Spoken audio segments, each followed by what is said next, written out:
만약 내가 당신에게 이렇게 말한다면 어떨까요? 2025년 6월 30일 캐나다는 액화 천연가스를 아시아로 수출했을 뿐만 아니라 자신의 독립성까지 선적했다고. 그날은 달력상으로는 평범한 날이었지만 브리티시 컬럼비아 해안의 키티멧 항구에서는 특별한 일이 일어났습니다.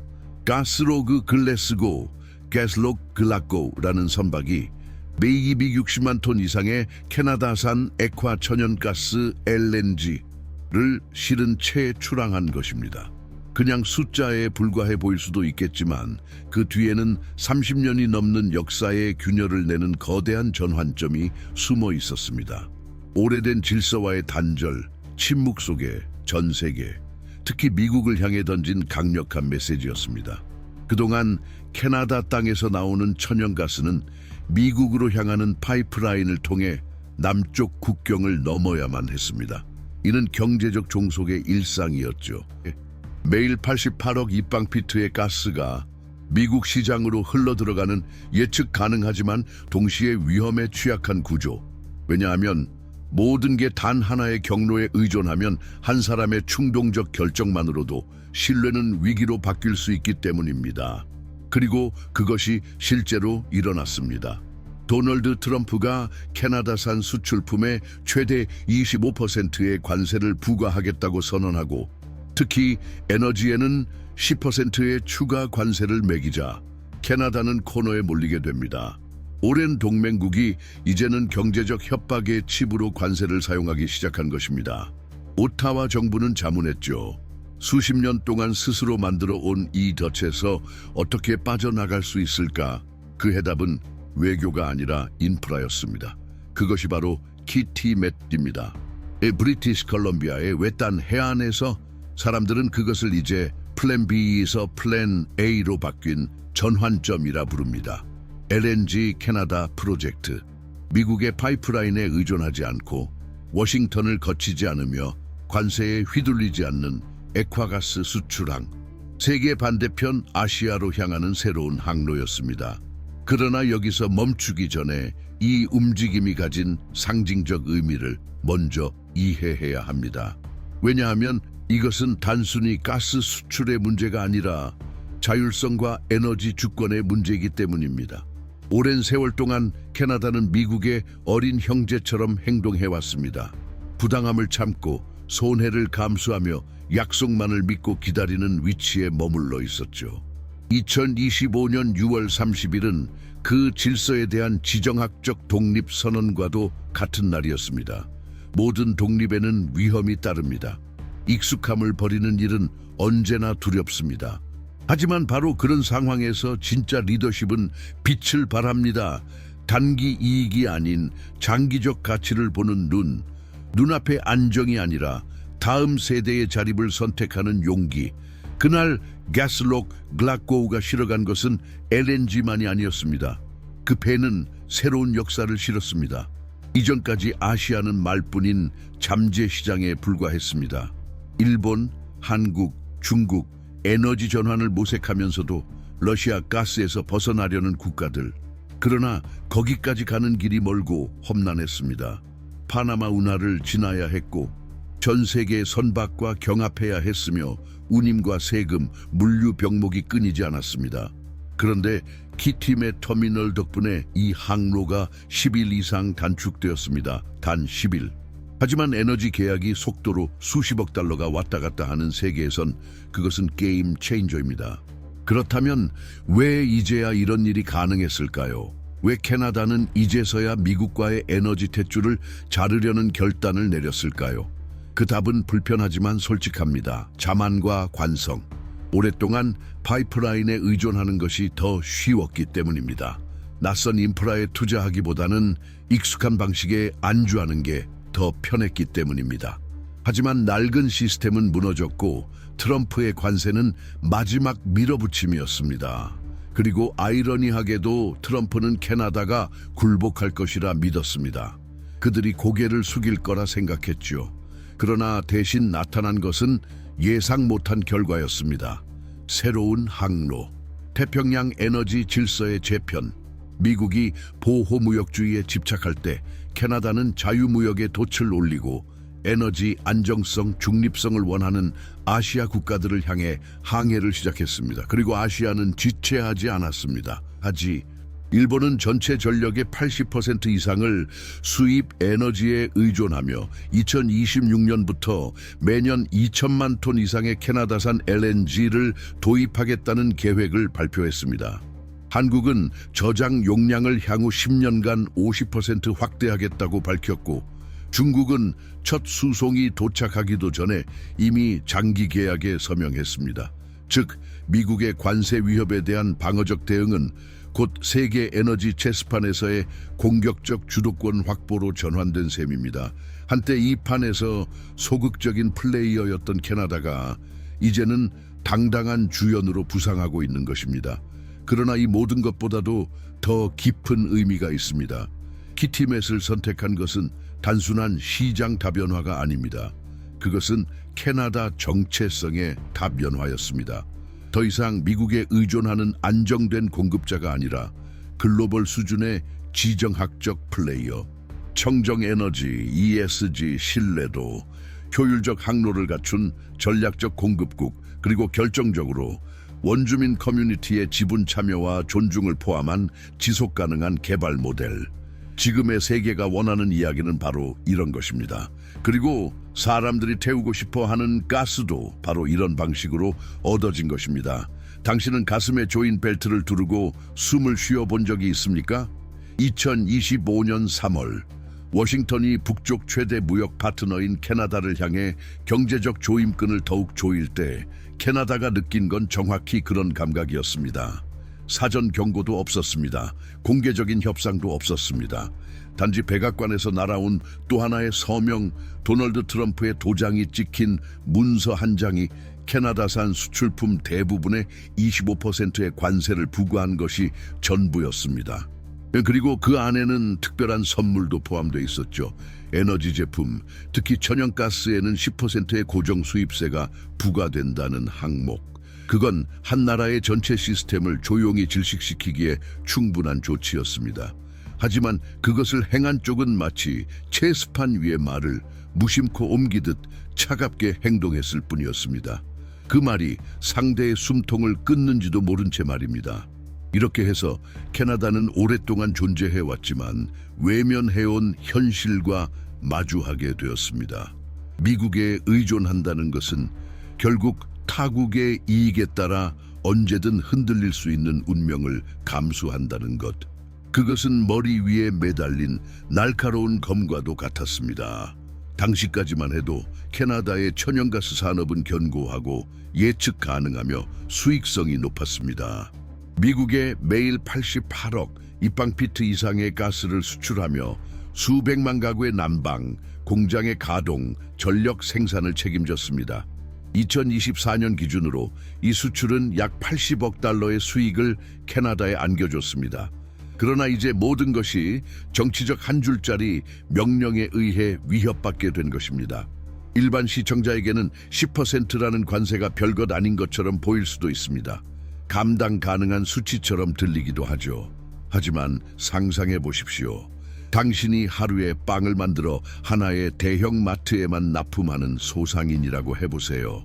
그 마트가 갑자기 앞으로는 너희가 우리에게 납품하려면 추가 요금을 내야 해. 참고로 너희 이웃 업체들은 안 내도 돼. 라고 통보하면 어떻게 하시겠습니까? 캐나다가 처한 상황은 정확히 그와 같았습니다. 캐나다산 가스는 이미 국제 평균보다 낮은 가격에 거래되고 있었기 때문에 수출에 추가 요금이 붙는 순간 이익은 바로 사라졌습니다.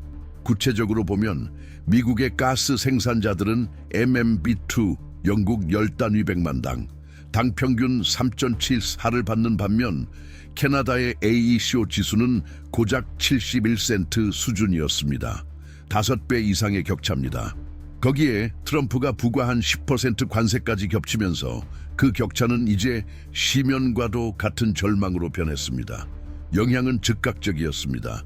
중장기 공급 계약이 하나둘씩 중단되기 시작했습니다.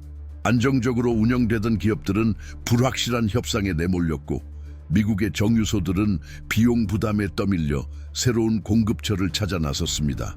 그리고 불과 하루 만에 미국 시장은 더 이상 캐나다 에너지의 안전한 안식처가 아니게 된 것입니다. 수많은 소규모 및 중간 규모 생산자들에겐 슬로모션으로 진행되는 심장마비 같은 고통이었습니다. 브리티시 컬럼비아와 엘버타 주에서는 수십 년간 가스를 채굴해온 가문들이 하루아침에 이익을 잃고 함께 신뢰도 증발했습니다. 그간 캐나다가 신봉해온 미국은 언제나 믿을 수 있는 파트너일 것이라는 신념 말이죠. 하지만 정말 믿을 수 있었던 걸까요? 외교적 언어 뒤에 숨은 현실은 이랬습니다. 미국은 캐나다산 가스를 일회용 소비재처럼 다뤘습니다. 필요할 땐 사고, 불편해지면 장벽을 세웠습니다. 그리고 캐나다에는 플랜 B가 없었습니다. 혹은 플랜 B를 만들려는 정치적 용기가 없었던 것뿐이었습니다. 이건 많은 이들이 인정하지 않으려 하지만 사실입니다. 의존은 단지 경제적인 문제가 아닙니다. 그것은 심리적인 구조입니다. 그것은 한 국가의 자아상, 가능성에 대한 믿음, 자율성에 대한 감각을 결정짓습니다. 지도자와 기업인, 국민 모두가 지금 방식이 잘 되고 있으니 굳이 바꿀 필요 없다고 착각하게 만들죠. 비록 그 길이 일방적 굴종으로 이어지는 길일지라도 말입니다. 하지만 2025년 그 잘 되던 시스템은 작동을 멈췄습니다. 그리고 그 충격은 단지 정부 차원에서만 느껴진 것이 아니었습니다. 그건 사람들의 삶, 지역사회, 수많은 노동자들의 일상을 직접 강타했습니다. 예를 들어 브리티시 컬럼비아 북동부의 주요 가스 채굴 지역인 난 포트 세인트 존 포 세인트 존에서는 수많은 가정이 일자리를 잃고 임금이 중단되며 인생 계획을 무기한 연기해야만 했습니다. 현지 액화 공장의 한 여성은 라디오 방송에서 이렇게 말했습니다. 남편이 불과 사흘 전 해고됐어요. 가족 복지 혜택도 아무 보상 없이 끊겼고요. 우린 지난 10년간 안정된 삶을 만들어 왔는데 지금은 정치인들의 싸움에 발목 잡힌 인질이 된 기분이에요. 그리고 이 영상을 보고 있는 당신은 지금 이런 생각을 할 수도 있습니다. 그게 나랑 무슨 상관이야? 당신과 상관 있습니다. 아주 깊게요. 왜냐하면 에너지 가격은 국경에서 멈추지 않기 때문입니다. 한 시장의 불안정은 곧 생산비, 운송비, 당신이 매일 소비하는 물가에 영향을 미칩니다. 가스 가격이 오르면 당신 동네 마트의 가격표가 바뀝니다. 주유소 기름값도 월말 전기요금도 따라 오르게 됩니다. 그리고 이 모든 변화는 시작부터 정치의 결과였다는 사실을 잊지 마십시오. 눈에 잘 띄지 않는 곳에 길 하나가 놓여 있다고 상상해 보십시오. 차량 대신 에너지를 운반하는 길. 얼어붙은 산맥과 거친 강, 손대지 않은 숲 사이를 굽이굽이 통과하는 그 길은 대부분의 사람들이 존재조차 모르는 보이지 않는 도로입니다. 그 길은 캐나다 가스 생산의 심장부인 도슨 크릭에서 시작되어 태평양 연안의 외딴 마을 키티맛까지 60-70km를 뻗어나갑니다. 그 이름은 바로 코스탈 가스링크. 하지만 그 파이프라인이 정말로 나르는 것은 단순한 가스가 아닙니다. 그것은 자유입니다. 임의적인 관세로부터의 자유, 무역 협박으로부터의 자유, 더 이상 유리하지 않은 수십 년간의 관계로부터의 자유. LNG 캐나다 프로젝트는 단순한 산업 인프라가 아닙니다. 하나의 선언입니다. 하지만 왜 세상에서 가장 험난한 곳 중 하나에 액화 가스 플랜트를 지었을까요? 키티맷 해안은 접근성이 전혀 좋지 않습니다. 지형은 바위 투성이, 기후는 혹독하며 물류 비용은 상상을 초월합니다. 그런데도 쉘, 페트로나스, 중국 석유 페트로차이나, 미쓰비시, 한국가스공사 코갓 같은 에너지 대기업들이 무려 400억 달러를 투자했습니다. 말도 안 되는 결정처럼 보일 수 있습니다. 하지만 만약 이 무모함 이 사실은 이번 10년의 가장 전략적인 수라면 어떨까요? 키티맷은 미국을 거치지 않고 태평양으로 직접 연결되는 유일한 캐나다 가스 수출항입니다. 이 한 가지 사실만으로도 모든 것이 바뀝니다.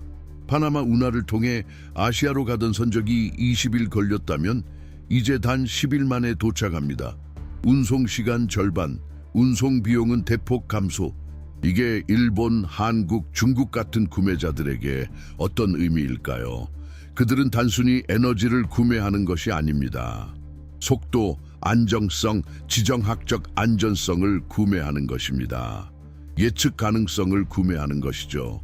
21세기에 점점 더 희귀해지는 그 가치 말입니다. 그리고 왜 아시아 국가들이 캐나다산 LNG에 그렇게 많은 신뢰와 투자를 보내는지 궁금하지 않으셨습니까?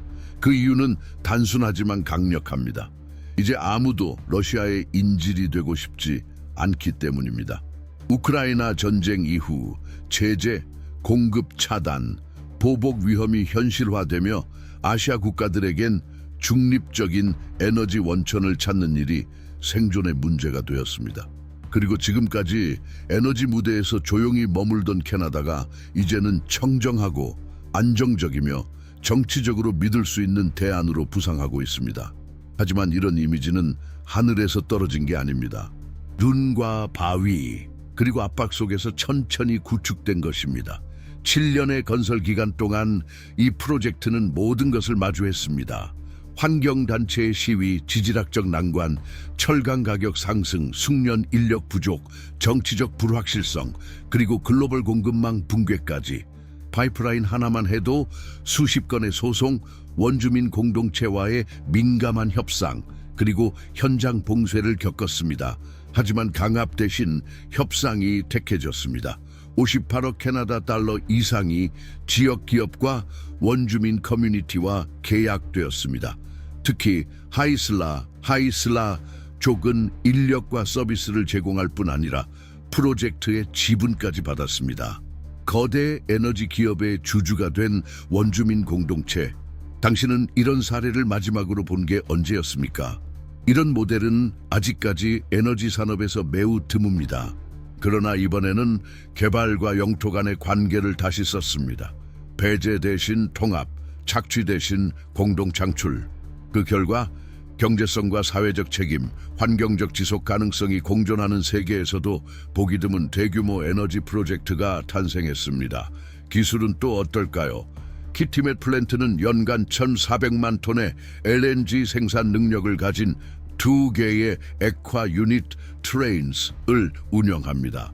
그리고 그 동력은 브리티시 컬럼비아의 수력 에너지입니다. 덕분에 이 시설은 지구상에서 가장 낮은 탄소 발자국을 가진 LNG 수출 프로젝트 중 하나입니다. 전 세계가 화석 연료의 종말을 논의할 때 캐나다는 현실적인 전환 연료를 내놓았습니다. 고효율, 저탄소, 운송 최적화된 LNG. 석탄에 의존하면서도 정전은 피하고 싶은 아시아 국가들에겐 즉각적이고 실용적인 해법입니다. 하지만 이 모든 것에는 막대한 비용이 따릅니다. 묻힌 파이프 한 줄, 설치된 터빈 하나, 눈 속에서 행해진 용접 하나하나가 비용 덩어리였습니다. 캐나다산 LNG의 톤당 비용은 미국, 멕시코만 연안의 경쟁 프로젝트보다 훨씬 높을 것으로 추정됩니다. 그래서 근본적인 질문이 생깁니다. 캐나다는 이 모델을 지속할 수 있을까? 브리티시 컬럼비아 주정부는 탄소세 및 판매세에 대한 감세 정책을 통해 글로벌 투자자들의 관심을 유지하려 애쓰고 있습니다. 그러나 야심이 커질수록 공기 중의 긴장감도 커집니다. 프로젝트 1단계는 성공했습니다. 하지만 진짜 승부는 2단계에 있습니다. 생산 능력을 연간 2,800만 톤으로 2배 확대하는 것. 그렇게 되면 캐나다는 세계 5대 LNG 수출국 중 하나가 됩니다. 그러나 그 결정은 아직 내려지지 않았습니다. 그리고 하루하루의 지체는 모두 비용입니다. 기회의 창은 영원히 열려 있지 않습니다. 카타르, 호주, 미국은 공격적으로 확장을 이어가고 있습니다. 오늘의 물류 우위는 내일의 평범한 조건이 될 수 있고, 오늘의 선도력은 내일의 구시대 유물이 될 수 있습니다. 오늘의 성공이 내일은 과거형이 될지도 모릅니다. 그렇기 때문에 LNG 캐나다는 단순한 상업적 성공이 아닙니다. 그것은 분기점입니다. 캐나다가 드디어 뒤편 공급자에서 지정학적 주역으로 올라설 기회. 그러나 이 주연 자리는 단 하나의 자격을 요구합니다. 장기적인 시야. 당신은 상상해 보신 적 있습니까? 10년 후의 세계는 어떤 모습일지. 중국과 대만의 긴장, 중동의 분쟁, 기후변화의 예측 불허한 여파. 이 모든 것이 에너지 지도를 새로 그릴 것입니다. 그리고 그 새 지도 위에 누가 펜을 쥐고 있을까요? 캐나다는 그 지도에 자신의 이름을 쓰기 위해 노력 중입니다. 키티멧에서 요코하마, 부산, 상하이로 떠나는 각 선적이 그 서명을 더 깊게 파고 있습니다. 이 이야기가 당신에게 호기심을 불러일으켰다면, 당신이 사는 나라의 역할에 대해 다시 생각하게 만들었다면, 그리고 에너지도 결국은 자유의 문제라고 믿는다면 지금 바로 채널을 구독해 주세요. 좋아요를 눌러주시고 알림 설정과 공유도 잊지 마세요. 지금 이 순간 아시아에서 가장 강력한 세 나라가 시간과의 전쟁을 벌이고 있다면 무기를 위해서도 아니고 금을 위해서도 아니다. 그들은 가스를 쫓고 있다. 그것도 아무 가스가 아니다. 캐나다의 얼어붙은 심장부에서 나오는 LNG다. 이건 경쟁이다. 미사일도 헤드라인도 없는 보이지 않는 전쟁. 대신 그 전쟁은 계약서, 운반선, 정치적 결정으로 이루어지고 있으며 글로벌 권력의 지도를 다시 그릴 수 있는 판이다. 그리고 그 판 한가운데 과거에는 카타르, 미국, 호주 같은 전통적 에너지 강국들만 있던 자리에 새로운 플레이어가 등장했다. 예상 밖의 도전자, 바로 캐나다다. 얼마 전까지만 해도 에너지 분야에서 캐나다를 리더로 생각하는 건 마치 월스트리트 거래소에서 불곰이 수술실을 운영하는 걸 상상하는 것만큼이나 비현실적이었다. 그런데 지금 그 상상이 현실이 되었다. 이 모든 것은 기류의 변화로 시작됐다. 러시아의 우크라이나 침공은 유럽의 영토만 폭격한 것이 아니었다. 글로벌 가스 시장을 지탱하던 확신도 산산조각냈다. 하룻밤 사이에 아시아 대륙은 깨달았다. 더 이상 기다릴 수 없다는 것. 지리적으로 중립적이고 청정하며 안정적인 에너지 공급처를 찾아야 할 때가 왔다. 그리고 매우 긴급하게 일본, 한국, 중국은 하나의 냉혹한 질문과 마주했다. 불안정한 공급처에 계속 의존할 것인가? 아니면 새로운 파트너에게 문을 열 것인가? 그 전략적 공백을 파고든 것이 바로 캐나다였다. 왜 이렇게까지 급했을까? 먼저 일본을 보자. 전체 전력의 80% 이상이 수입 화석연료에 의존하고 있는 나라, 천연 자원이 거의 없는 군도, 그리고 후쿠시마 원전 사고 이후 핵에너지에 대한 국민 신뢰마저 무너진 상황. 2025년 도쿄는 발표했다. 2026년까지 연간 2천만 톤 이상의 LNG를 추가로 도입하겠다. 이는 카타르 전체 수출량의 1/3에 해당하는 규모. 그렇다면 이 엄청난 가스는 도대체 어디서 구할 것인가? 더 이상 러시아는 정답이 될 수 없다.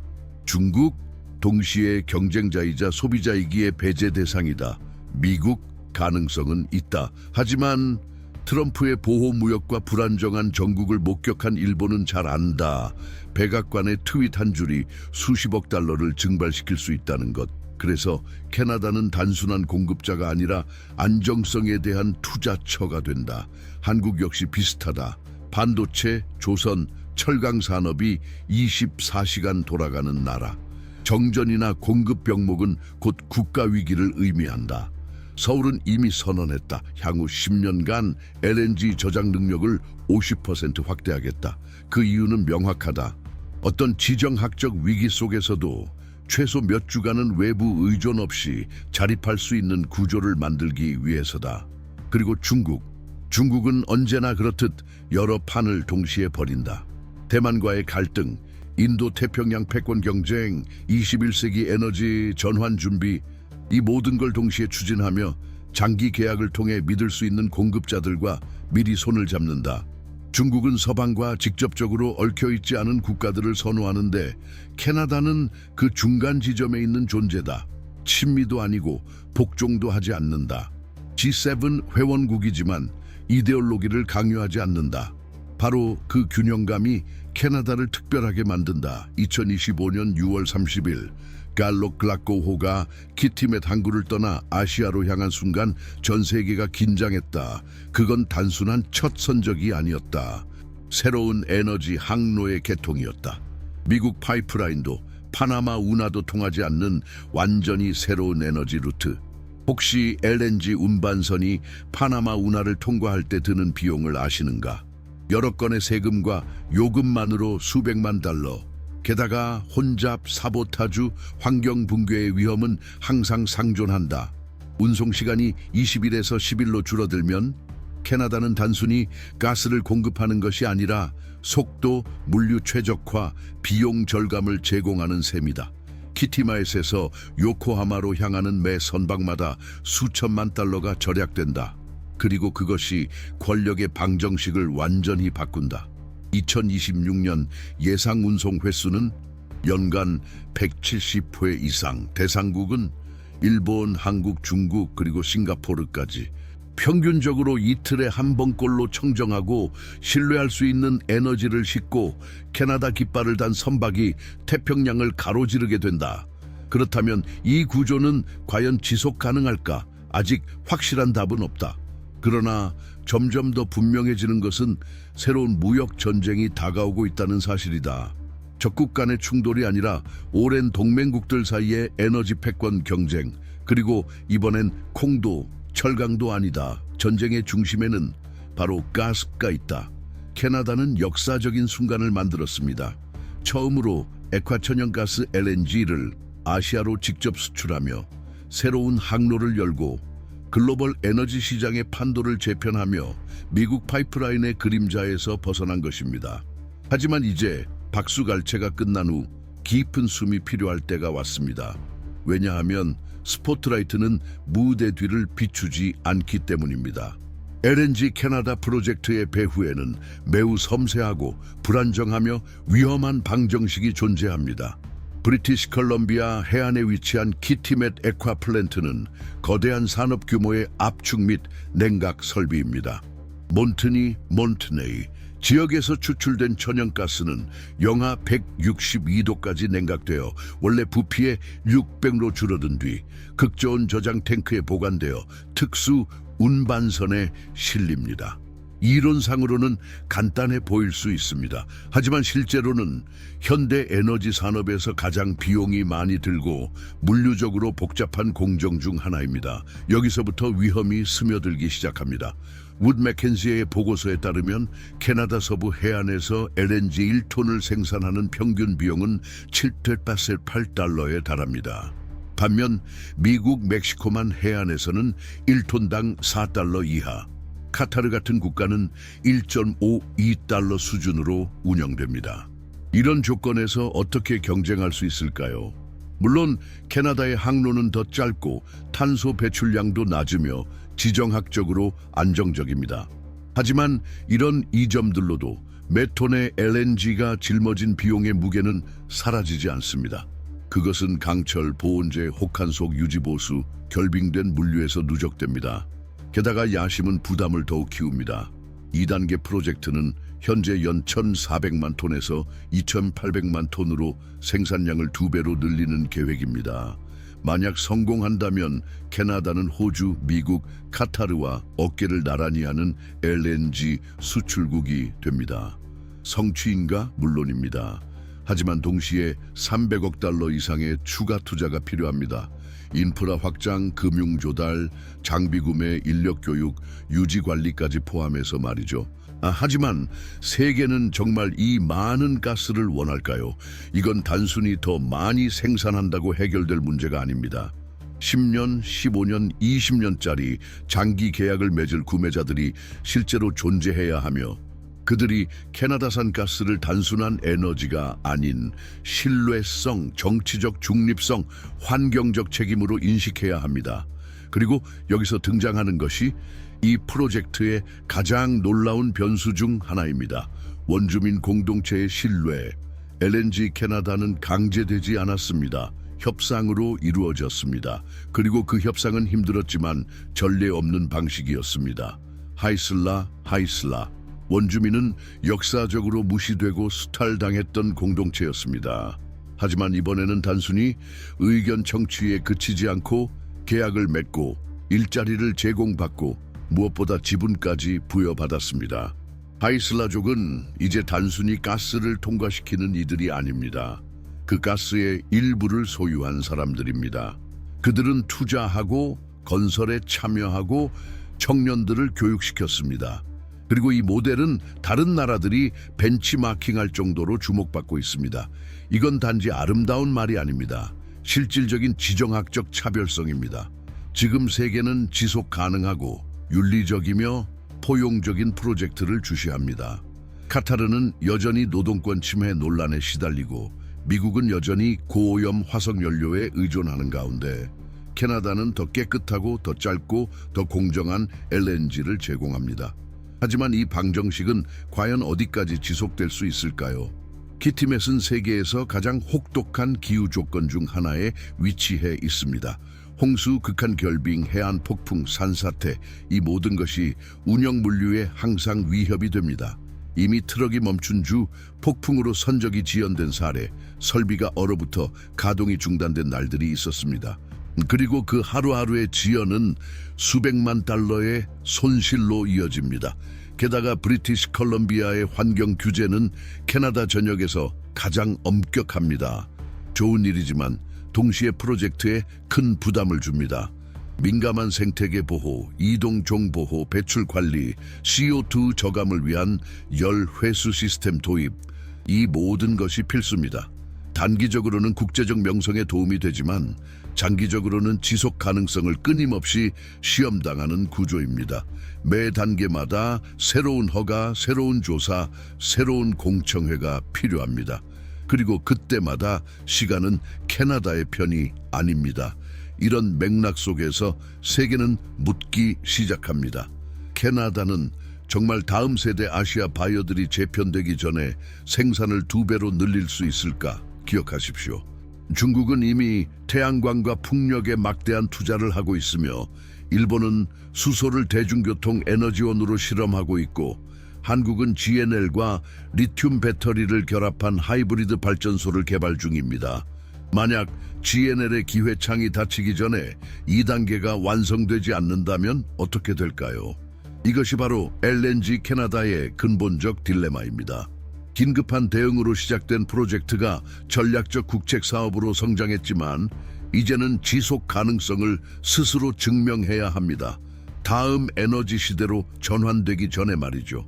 그리고 마지막으로 당신이 예상하지 못했을 또 하나의 변수가 있습니다. 정치적 반발. 워싱턴의 무대 뒤에서는 이미 캐나다의 태평양 전환에 대한 공개적인 비판이 나오고 있습니다. 공화당 의원들은 양자 무역협정 재검토를 요구하고 보수 성향의 싱크탱크들은 환경 보조금이 붙은 캐나다 제품에 관세를 매기자고 주장합니다. 새로운 미케 무역 전쟁의 기류가 피어오르고 있는 것입니다. 성장의 기회였던 것이 이제는 최전선이 되어버렸습니다. 세상이 지금 사들이고 있는 것은 단지 가스가 아닙니다. 정치적 충성을 요구하지 않는 공급자, 현지 정부에 간섭하지 않는 공급자, 군사 동맹을 거래 조건으로 내세우지 않는 공급자, 극단에 지친 세계에서 캐나다는 에너지 중재자로 등장합니다. 오랫동안 권력의 그늘에 머물렀던 존재가 이제는 키티메스에서 출항하는 선박마다 조용히 세계 질서의 축으로 부상하고 있는 것이죠. 하지만 그 중립성이 불편함을 주기 시작하면 어떻게 될까요? 과거에는 호감 가는 존재로 여겨졌던 캐나다가 이제는 위협으로 간주되기 시작합니다. 공격적인 행동 때문이 아닙니다. 단지 신뢰할 수 있는 새로운 에너지 항로의 존재 자체가 기존 강대국들의 이익을 위협하기 시작했기 때문입니다. 미국부터 살펴보죠. 미국과 캐나다의 관계는 항상 양면적이었습니다. 무역 파트너인 동시에 에너지 의존 관계이기도 했죠. 하지만 LNG 캐나다의 출범으로 이 구조가 흔들리기 시작했습니다. 아시아를 겨냥한 단독 수출 터미널 건설 결정은 단순한 물류 선택이 아니라 미국식 수직적 에너지 종속 모델과의 단절이었습니다. 그리고 그 조용한 변화가 워싱턴을 자극한 것입니다. 키티맷에서 첫 수출이 이루어진 직후 미국 내 정치권에서는 눈에 띄는 움직임이 시작됐습니다.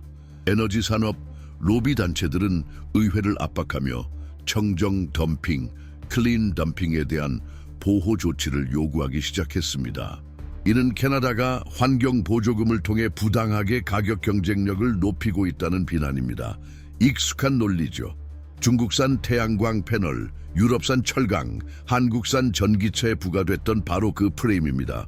하지만 이번엔 상대가 지구 반대편의 적국이 아니라 바로 옆집 이웃입니다. 왜 이런 반응이 나오는 걸까요?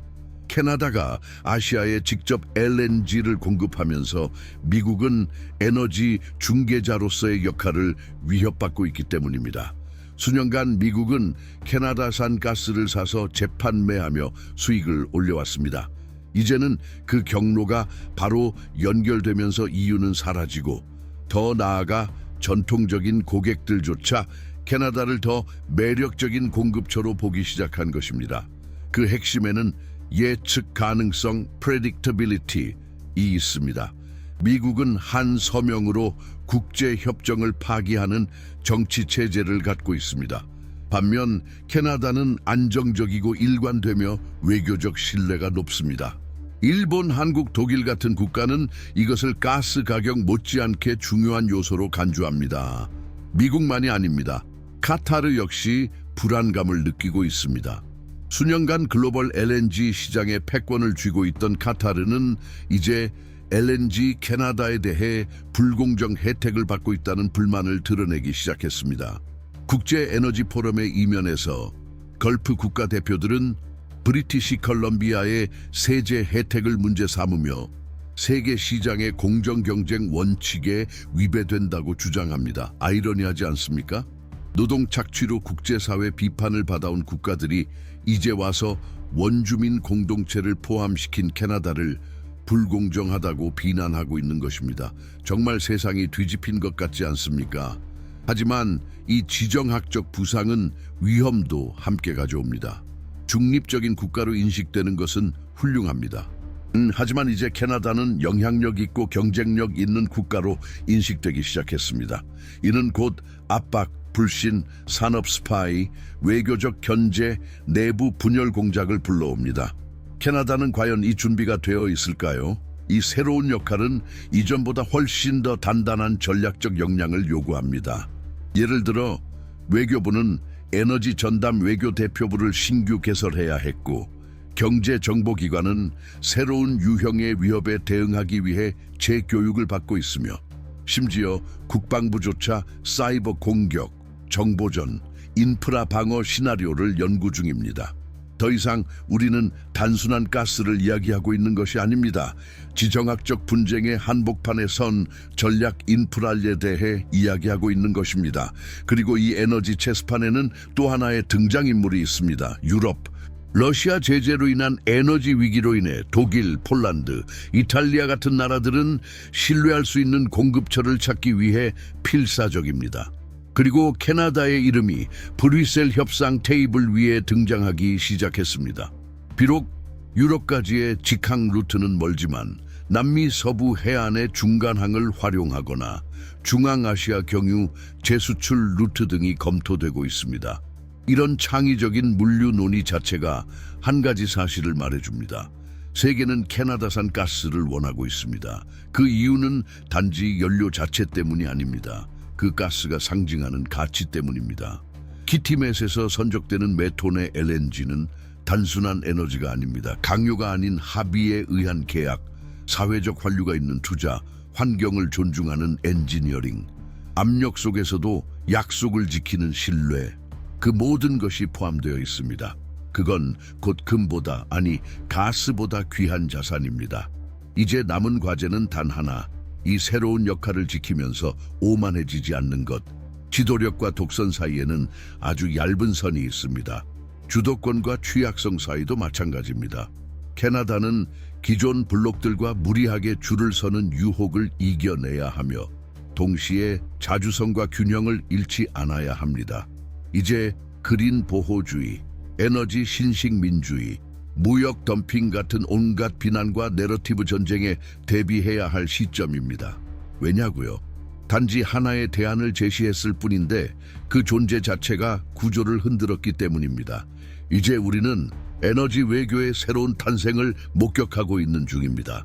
전차 대신 선박이 오가고 군사동맹 대신 장기 계약이 맺어지며 가스가 석유도 못 해낸 일, 분열이 아닌 연대를 가능하게 만드는 것들을 시작하고 있습니다. 그리고 그 중심에 지금 캐나다가 있습니다. 돌이킬 수 없는 지점은 이미 지났습니다. LNG 캐나다는 단지 파이프, 밸브 수십억 달러짜리 투자가 아닙니다. 그것은 하나의 선택이고 어쩌면 단절입니다. 세상에 수동적으로 반응만 하는 국가가 아니라 이제는 직접 세계를 설계하겠다는 캐나다의 선언입니다. 지성으로, 실용성으로, 그리고 무엇보다도 자율성으로 여기까지 함께해 주셨다면 이제는 분명 느끼셨을 겁니다. 이건 단순한 에너지 이야기가 아니라는 것. 이건 하나의 나라가 스스로의 길을 다시 그리고 있는 이야기입니다.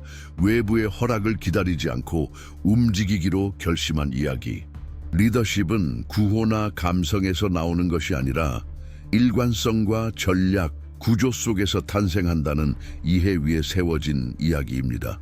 그래서 바로 지금 당신이 여기에 있다는 사실이 참으로 소중합니다. 만약 이 시리즈가 당신에게 새로운 질문을 던졌다면, 생각을 흔들었다면, 혹은 캐나다를 완전히 새로운 시선으로 보게 했다면 지금 채널 구독을 해주세요. 우리는 표면을 넘는 콘텐츠를 만들기 위해 타협 없이, 속박 없이 불편함을 감수하며 계속 나아가고자 합니다. 이 영상이 마음을 움직였다면 좋아요도 부탁드립니다. 그리고 댓글로 이야기해 주세요. 당신은 캐나다가 진짜 21세기의 에너지 강국이 될 수 있다고 생각하나요? 아니면 여전히 낡은 질서가 이 여정을 방해할 것이라 보시나요? 당신의 생각을 듣고 싶습니다. 함께 비판적 사고를 키워가고 싶습니다. 그리고 마지막으로 정말 감사합니다. 당신이 이 먼 여정을 함께해 주셔서. 당신의 소중한 시간을 내어 이해하고 질문하고 사유해 주셔서. 당신 같은 분들이 계시기에 우리는 계속할 수 있습니다. 다음 영상에서 다시 만나요. 함께 더 깊이, 더 멀리.